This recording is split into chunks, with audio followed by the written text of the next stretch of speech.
Yang penuh dengan keberkahan malam hari ini, segenap para alim ulama, para kiai yang hadir, utamanya guru kita Romo Kiai Toifur Mawardi dari Purworejo, kemudian guru kita Kiai Haji Ahmad Mustafa, dan para kiai yang lainnya, Kiai Haji Ahmad Behagi dan para kiai yang lainnya, Sohibul Hajat, guru kita semuanya Kiai Hasan Basri, dan segenap keluarga besar Pondok Pesantren Surojul Huda, dan semua jamaah yang hadir, bapak-bapak di depan saya dan ibu-ibu di belakang saya.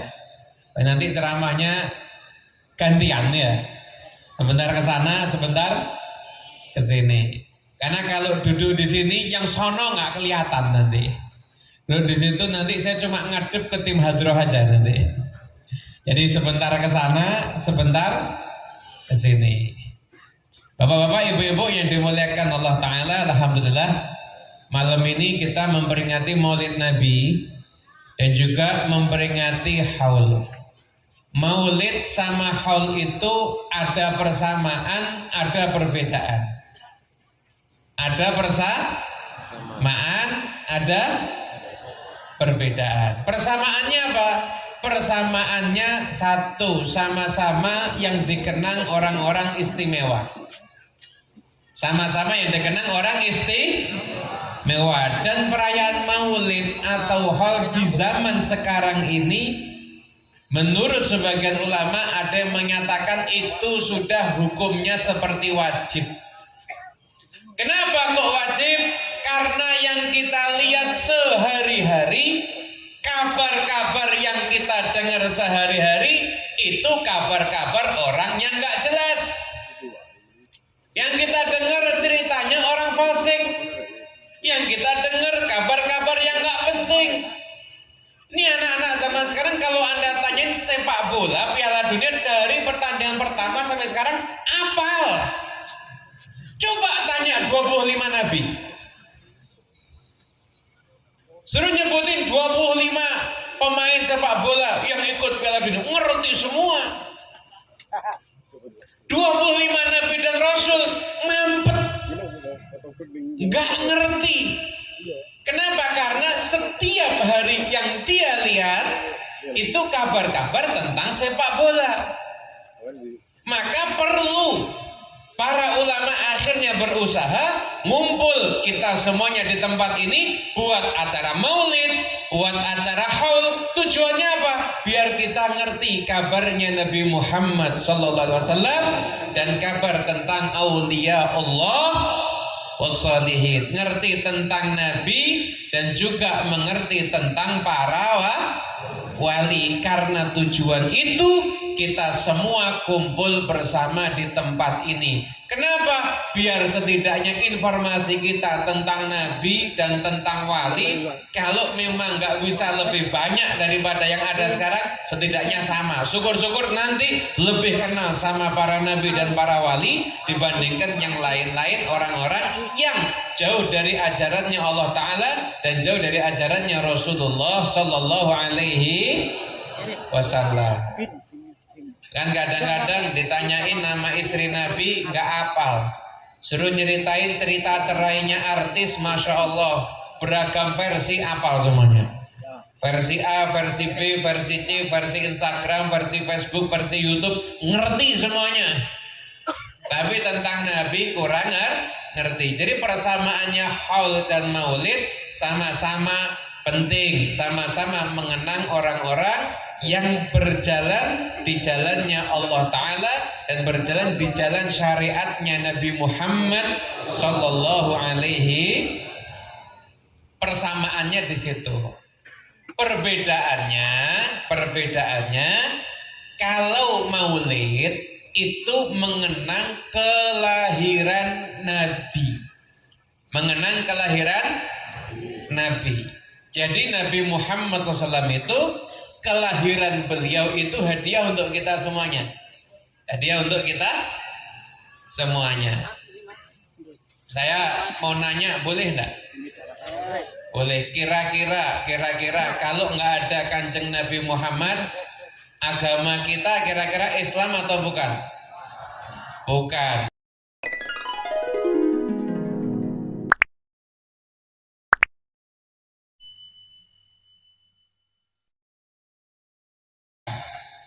nggak caranya menuju surga?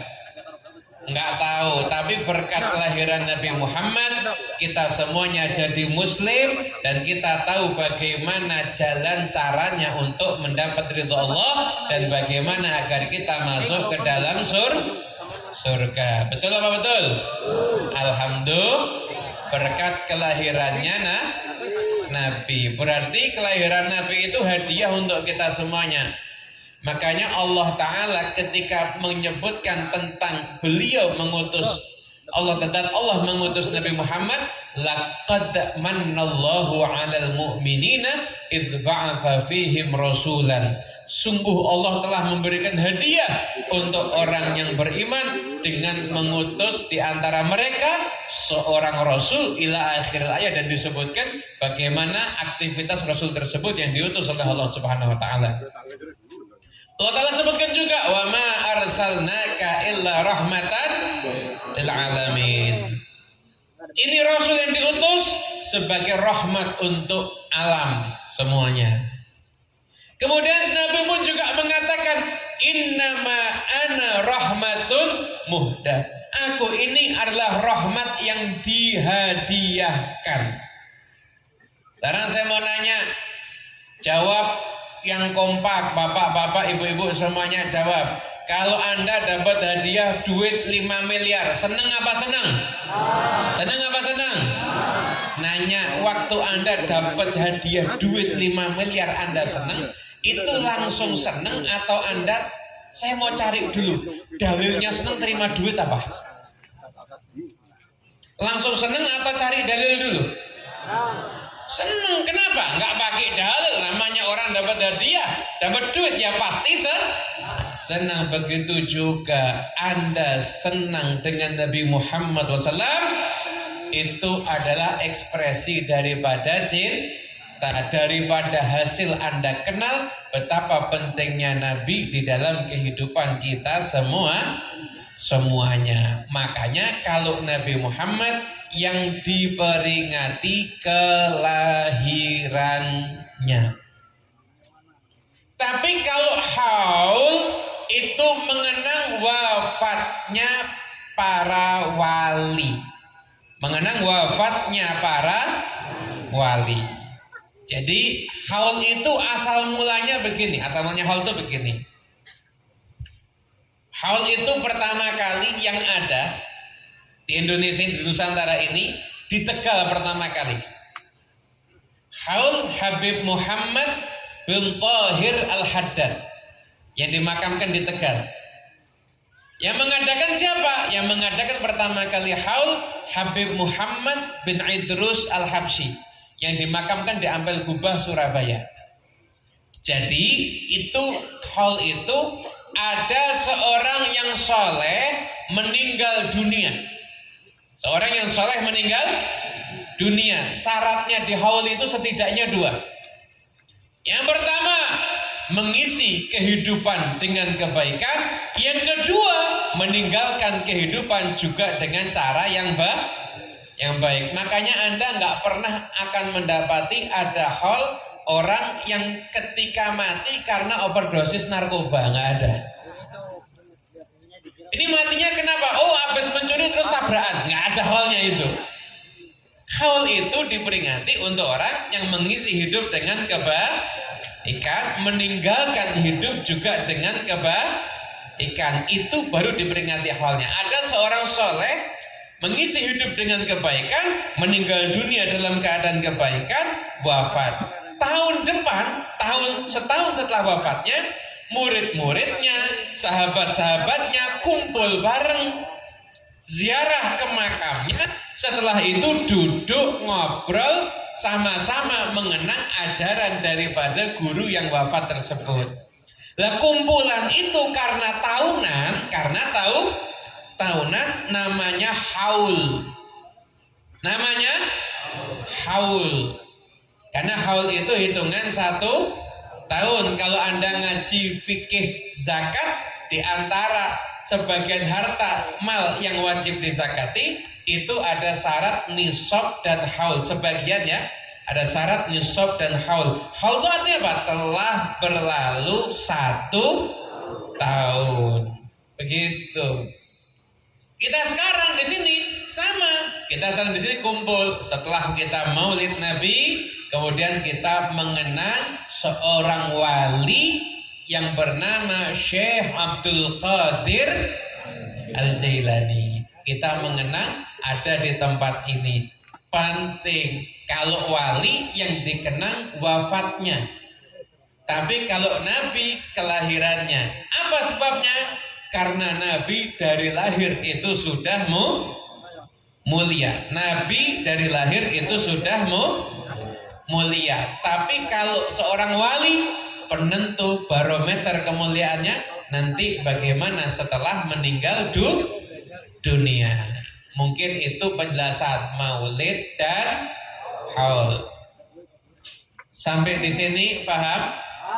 Sampai di sini jelas? Alhamdulillah. Nah, sekarang saya mau nanya, berarti kalau itu Maulid sama Haul penting apa penting? Penting apa penting? Kenapa? Karena Anda tiap hari yang dilihat itu berita tokoh politik, berita artis, berita atlet, berita orang nggak jelas. Anda ikuti semuanya. Tapi berita orang-orang soleh kadang-kadang nggak kita ikuti. Majelis ini kita kumpul di tempat ini untuk mengenang orang-orang soleh. Nah, sekarang kita tadi sudah Maulid dan kita akan mengenang sedikit tentang Nabi Muhammad. Setelah itu kita akan mengenang tentang Sayyidi Syekh Abdul Qadir Al-Jailani. Hadirin yang dimuliakan Allah Subhanahu wa taala, kita semua pengen mengenang Nabi ya. Kita semua pengen mengenang Nabi. Mudah-mudahan kita semua dapat barokahnya Nabi insyaallah. Amin Allahumma amin. Zaman sahabat nggak ada maulidan. Zaman sahabat nggak ada maulid. Kenapa zaman sahabat nggak ada maulid sedangkan sekarang kok banyak maulid? Karena di zaman sahabat duduknya mereka setiap kali itu mengenang Nabi Muhammad. Sahabat itu obat hati mereka kalau mereka sudah menyebut-nyebut dan mengenang tentang Rasulullah Sallallahu Alaihi.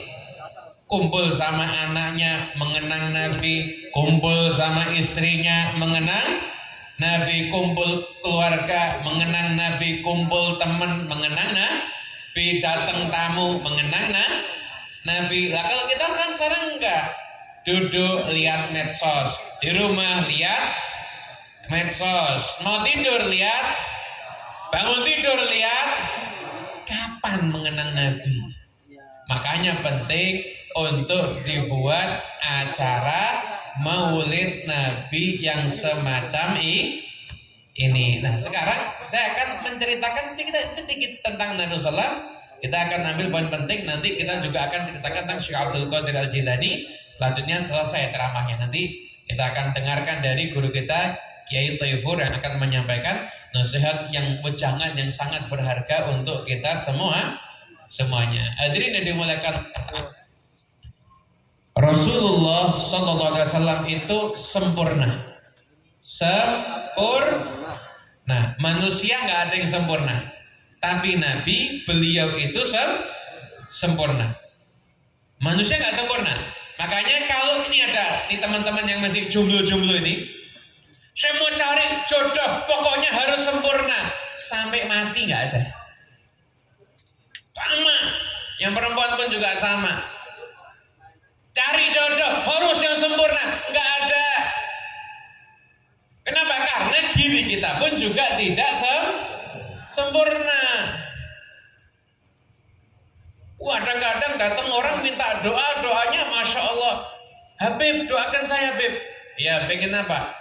Saya kepengen dapat istri cantik, kaya, solehah, hafizah, kulitnya begini, hidungnya begini, macam-macam. Udah disebutin kriterianya panjang.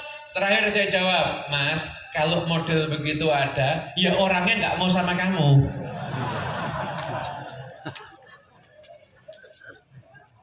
Orangnya nggak mau sama kamu. Nah, cari model macam-macam. Hadirin yang Allah Ta'ala. Tapi kalau Nabi Muhammad SAW itu sempurna. Anda bicara apa? Fisiknya sempurna, akhlaknya sempurna, kecerdasannya sempurna, keberaniannya sempurna, semua tentang Rasulullah Sallallahu Alaihi Wasallam itu indah dan sempurna. Nah, saya akan ceritakan sedikit bagaimana bijaksananya Nabi Muhammad Sallallahu Alaihi Wasallam. Biar kita tahu ini ilmu penting dalam kehidupan kita. Penting dalam kehidupan kita. Dulu ada perang namanya Perang Bani Mustalik. Perang Bani Mustalik. Nah, ketika itu Rasulullah Sallallahu Alaihi Wasallam beliau itu di perjalanan pulang itu ketika itu menang perang kaum muslimin. Bahkan Nabi ketika itu menikahi salah seorang daripada putri pembesar Bani Mustalik, istri Nabi yang bernama Sayyidatuna Juwairiyah. Di Juwairiyah ini bapaknya dulu musuh Nabi bapaknya. Tapi sebelum Nabi datang, dia mimpi lihat bulan keluar dari Yathrib sampai masuk ke kampungnya, sampai bulan itu masuk ke kamarnya. Dari situ dia sudah ada firasat, jangan-jangan dinikahi nih sama Nabi ini. Akhirnya betul Juwairiyah menjadi istrinya Rasulullah Sallallahu Alaihi. Ini pelajaran, istri Nabi itu bukan pilihan Nabi sendiri, tapi istri Nabi itu pilihannya Allah Subhanahu wa Ta'ala. Saya mau nanya, pernah ngelamar ditolak? Pernah? Ngelamar ditolak? Pernah? Nabi juga pernah. Loh, masa Nabi pernah? Iya. Nabi itu pernah melamar Ummu Hani. Tapi lamaran ditolak. Bukan karena apa? Karena sudah lamarannya keduluan sama orang lain. Akhirnya Nabi nggak jadi menikah dengan Ummu Hani, nggak jadi nikah sama Ummu Hani Nabi Muhammad SAW. Akhirnya Nabi nikah dengan Khadijah. Dan ketika itu maaf, nggak ada baper-baperan tuh, nggak ada. Oh, dia bukan jodohku, nggak ada. Ya udah, masing yang sudah ditetapkan Allah itu ntar. Nah, ketika itu, ini korban-korban patah hati mulai berkicau ini.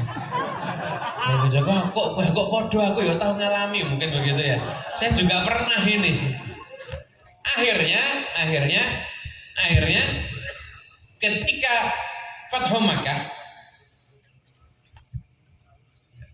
1, 2. Soalnya sudah lunas tapi ya. Ada rupanya. 1, 2 ya, ini jelas ini. Kemudian setelah itu Ummu Hani udah nggak ada suaminya. Dilamar lagi sama Nabi. Diterima nggak ini kira-kira nih? Terima nggak? Dapat Fathu Makkah loh, nggak ada suaminya. Ditolak lagi. Kata Ummu Hani, saya punya anak. Kalau saya khidmat kepadamu takut menelantarkan anak. Kalau saya khidmat kepada anak, nanti nggak bisa melayani Nabi dengan baik. Akhirnya Nabi tidak jadi menikah dengan Ummu Hani. Tapi Nabi memuji Ummu Hani. Perempuan Quraisy itu luar biasa. Perhatiannya itu, cintanya sama anak itu luar biasa. Jadi Nabi sekalipun ditolak, tapi tahu yang menolak itu dengan cinta. Dan akhirnya nggak cocok. Ada yang pernah kita dengar dari sebagian ulama ahli sirah mengatakan beberapa bulan sebelum wafatnya Nabi, Ummu Hani datang dan menyatakan siap dinikahi sama Nabi, tapi sudah tidak ada perintah untuk Nabi menikah. Akhirnya sampai Nabi wafat, Nabi belum sempat menikah dengan Ummu Hani. Makanya saya sering menyampaikan itu dalilnya, cinta tidak harus memiliki. Ya, Silahkan yang patah hati tendangkan tepuk tangan. Oh, berarti yang pernah patah hati banyak nih kalau begitu. Salam Nabi Muhammad. Lanjut lagi. Udah ngantuk ini. Jangan ngantuk. Lanjut dikit ya. Nah, Juwairiyah akhirnya menikah dengan Rasulullah Sallallahu Alaihi. Nah, ketika Nabi SAW itu pulang dari perang Bani Mustalik, nah, Anda harus tahu masyarakat kondisi Arab saat itu tuh fanatisme kesukuan itu sangat tinggi. Bahkan mereka orang-orang yang keluarga Nabi itu sekalipun nggak beriman sama Nabi, tapi rela bela Nabi bukan karena apa? Bela fanatisme sukunya. Ketika pulang dari perang Bani Mustalik, itu sahabat Muhajirin sama Ansor. Muhajirin itu orang Mekah yang pindah ke Madinah, orang Ansor penduduk asli Madinah yang membela Nabi. Itu waktu ngambil air, namanya orang mungkin capek, ada saling senggol, akhirnya terjadi baku hantam. Yang Ansor teriak, "Ya Allah Ansor, wahai Ansor, tolong aku." Yang Muhajirin teriak, "Ya Allah Muhajirin, wahai Muhajirin, tolong aku." Dalam kondisi panas begitu, orang Muhajirin angkat senjata, Ansor angkat senjata, hampir terjadi perang saudara. Ngeri apa ngeri? Ngeri apa ngeri? Terlambat dikit aja, saling bunuh antara Muslim dengan Muslim. Maka datanglah Nabi Muhammad SAW. Nabi, panggilan macam apa ini? Kita pergi nasihati sama Nabi. Damai. Saat itu semua, tapi dalam hati masing-masing itu masih panas apa panas? Oh, belum tuntas. Muncul orang-orang munafik memprovokasi. Kalian itu salah. Ibarat kalian itu ya, itu orang lagi panas diprovokasi, bahaya atau bahaya? Itu bahayanya provokator. Orang munafik bilang begini, kalian itu yang nolong Muhammad dulu, tahu nggak? Kalian itu ibarat seperti ngasih makan anjing sampai anjingnya gemuk, terus anjingnya akan makan kalian. Kalian yang nolong dia lemah, sekarang dia berani ngelawan kalian. Maka kalau sampai Madinah, usir aja orang-orang Muhajirin. Sudah provokator mulai bermain. Naudzubillah min. Sekarang Nabi Muhammad caranya mendamaikan gimana? Caranya Nabi Muhammad mendamaikan gimana?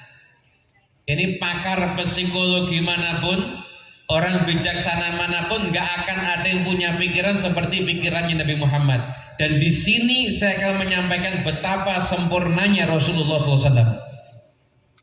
Anda tahu Nabi Muhammad mengatasi problem ini nggak pakai mauidhah, nggak pakai nasihat, nggak pakai banyak omong, nggak pakai apa strateginya Nabi.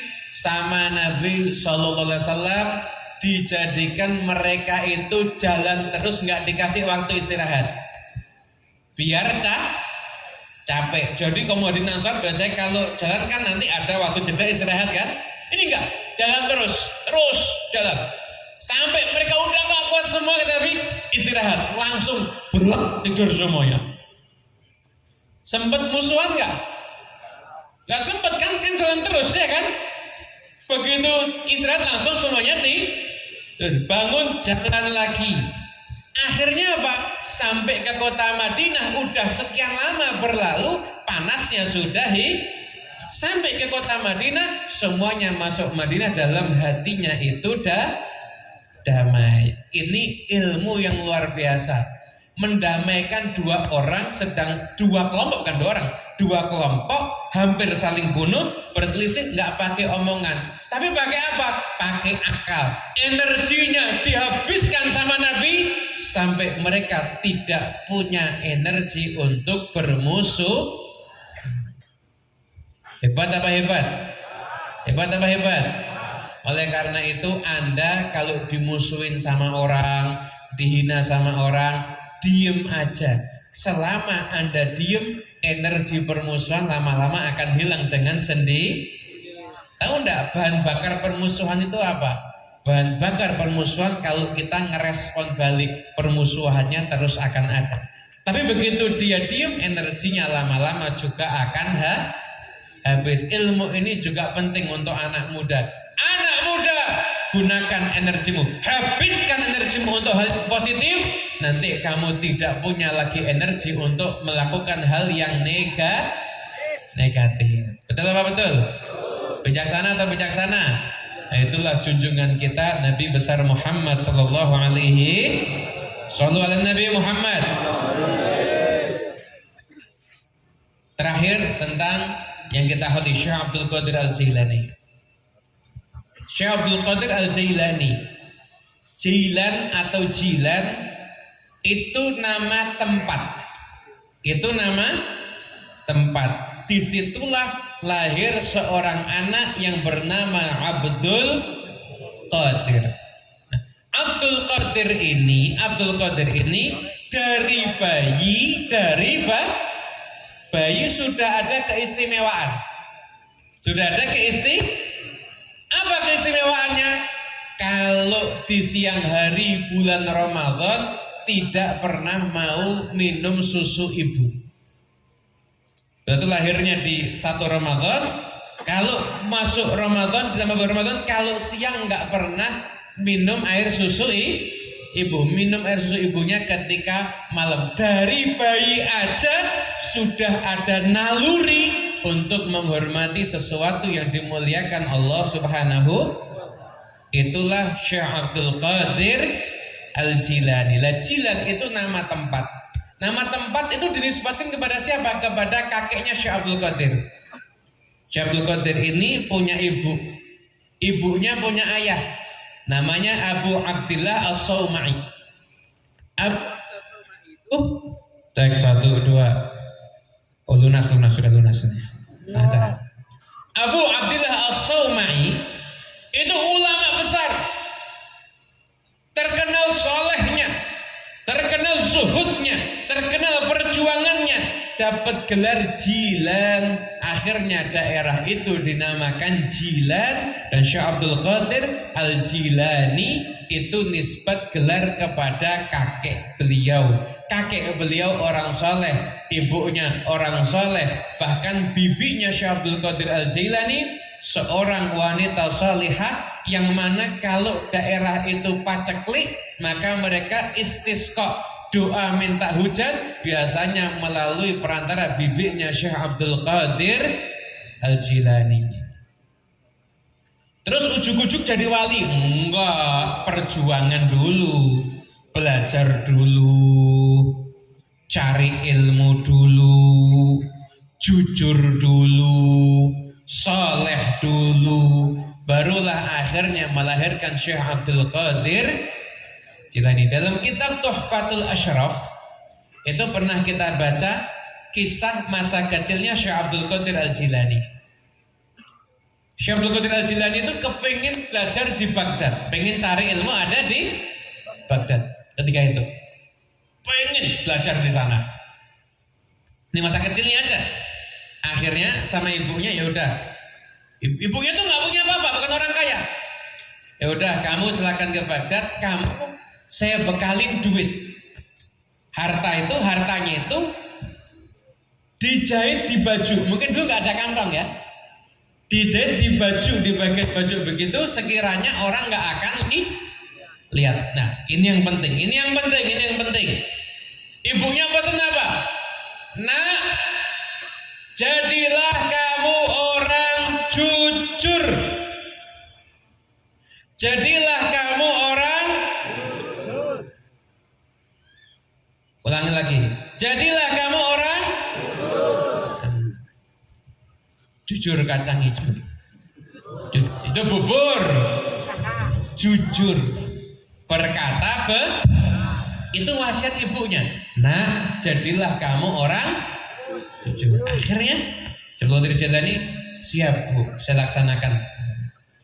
Sama ibunya dibarengkan sama rombongan. Ada rombongan mau ke Baghdad, ini titip anak saya. Jalan rombongan ini, di tengah jalan dicegat ama rampok, begal. Pemimpin rampoknya ada pasukan, dirampok semuanya, hartanya semua orang itu diambil semua hartanya, sampai si anak buah rampok ini lihat anak kecil. Ini anak kecil apa punya duit ini? Si anak buah rampok, harusnya orang kalau tanya sama rampok ngaku apa enggak? Ngaku apa enggak? Tanya sama rampok ini. Anak kecil, punya duit? Punya. Kok malah ngaku? Kan rampok cuma nanya, kan rampoknya enggak ngelidah itu. Punya duit? Punya. Di mana? Dijahit sama ibuku di sini. Kaget. Anak buah rampok ini kemudian bawa si anak itu Syekh Abdul Qadir Jilani ini ke pos rampoknya. Pos rampoknya. Kemudian setelah itu pos rampok nanya, "Ya anak kecil, punya duit?" Kata anak buah saya, "Kamu punya duit?" "Iya, punya duit." "Di mana?" "Dijahit sama ibu saya di sini." Bos rampok bingung, ini baru sekali ngerampok orang, orangnya ngaku. Nggak pernah sebelumnya. Kamu tahu nggak saya ini siapa? Tahu. Siapa? Rampok. Kok kamu ngaku punya duit? Kan harusnya kamu nyembunyikan duit kamu, nyembunyikan harta kamu. Kok kamu ngaku? Saya dipesenin sama ibu, saya nggak boleh bohong. Saya disuruh jujur. Sekalipun yang tanya sama saya rampok, tetap saya akan jujur karena itu perintah ibu saya nggak boleh bohong. Itu Pak ucapan dari anak kecil. Tapi anak kecil bukan sembarang anak kecil. Ini ucapan dari anak kecil yang akan menjadi pemimpin para wali di zamannya. Anak kecil yang sudah oleh para aulia Allah wassalihin, suatu saat anak kecil ini akan mengatakan, semua wali itu di bawah telapak kakiku karena beliau itu sultanul aulia, rajanya para wali. Anak kecil, betul anak kecil, tapi bukan sembarang anak kan? Begitu dia mengucapkan kalimat hikmah, langsung pemimpin rampok itu sadar kaget, ya Allah, anak kecil ini nggak mau ngelanggar perintah ibunya. Padahal dia kumpul sama ibunya paling berapa tahun, sedangkan aku tiap hari dapat kebaikan dari Allah, tapi aku selalu melanggar perintahnya Allah Subhanahu wa ta'ala. Di saat itu juga pemimpin rampok itu bertaubat, semua harta dikembalikan dan nanya, "Nak, kamu mau kemana?" "Saya mau ke Baghdad, mau cari ilmu." "Ya udah, saya sama rombongan saya semua ikut sama kamu." Satu komplotan rampok semuanya berubah jadi santri barokah dari Syekh Abdul Qadir Al-Jilani yang di saat itu usianya kecil. Hadirin yang dimuliakan Allah Ta'ala, Syekh Abdul Qadir Jilani ini tidak ada satupun negara muslim kecuali di situ pasti mengenang Syekh Abdul Qadir Al-Jilani. Ada yang jadi nama pondok nih, Sirajul Huda Al-Jilani. Nama pondok Syekh Abdul Qadir Jilani kan banyak ya kan? Ada yang jadi nama pondok, ada yang jadi nama madrasah, ada yang buat karyanya, ada yang buat peringatan halnya, semuanya.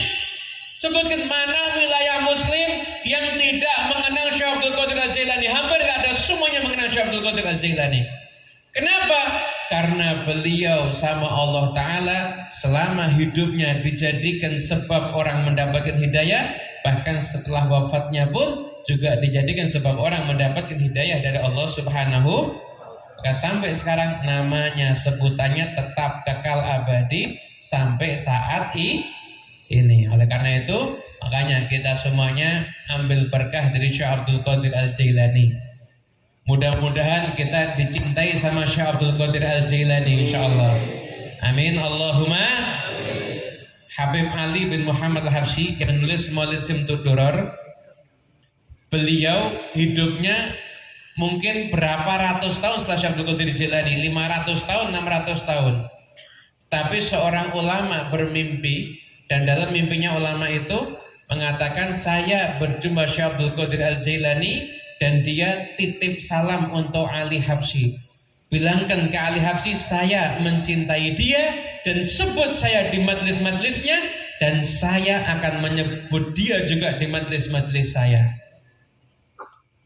Orangnya masih hidup, Syekh Abdul Qadir Jailani sudah wafat sekian ratus tahun, tapi bisa punya hubungan cinta. Kita juga sama, kalau kita mau pantas bisa juga nanti kita insya Allah dijadikan punya hubungan dengan Syekh Abdul Qadir Al-Jailani insya Allah.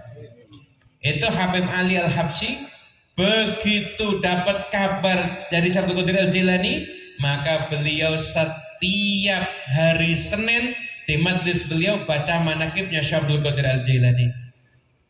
Setiap khutbah Ramadan, malam 29 Ramadan, baca khutbahnya Syekh Abdul Qadir Al-Jailani. Sampai sekarang di Masjid Riyadh Solo, itu kalau malam 29 Ramadan, itu dari zaman keluarganya Habib Ali, Habib Alwi, Habib Anis, itu sampai sekarang baca khutbah Syekh Abdul Qadir Al-Jailani.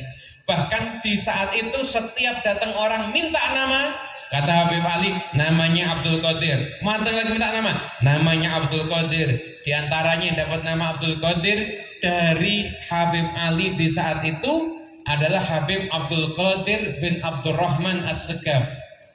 Itu ayahnya Habib Syekh. Ini kan ada teman-teman Syekh Hermania di sini. Habib Syekh bin Abdul Qadir. Habib Abdul Qadir ayahnya Habib Syekh ini seorang kekasih Allah. Istiqomah di masjid. Meninggalnya di masjid hari Jumat, di saat sholat Jumat, jadi imam sholat Jumat. Kemudian di saat sujud sebelum wafat ngasih kabar dulu, saya mau wafat. Bayangin coba, dikasih nama Abdul Qadir oleh ayahnya, yang ngasih nama Habib Ali Al-Habsyi karena beliau mendapatkan kabar gembira dari Syekh Abdul Qadir Al-Jailani. Mudah-mudahan kita semua insya Allah dapat berkahnya Syekh Abdul Qadir Al-Jailani insya Allah. Amin Allahumma amin. Kita semua insya Allah jadi dikumpulkan sebagai para pecinta awliya Allah wassalihin. Amin ya rabbal alamin. Dari saya cukup sekian. Wassalamualaikum warahmatullahi wabarakatuh. Waalaikumsalam warahmatullahi wabarakatuh. Ya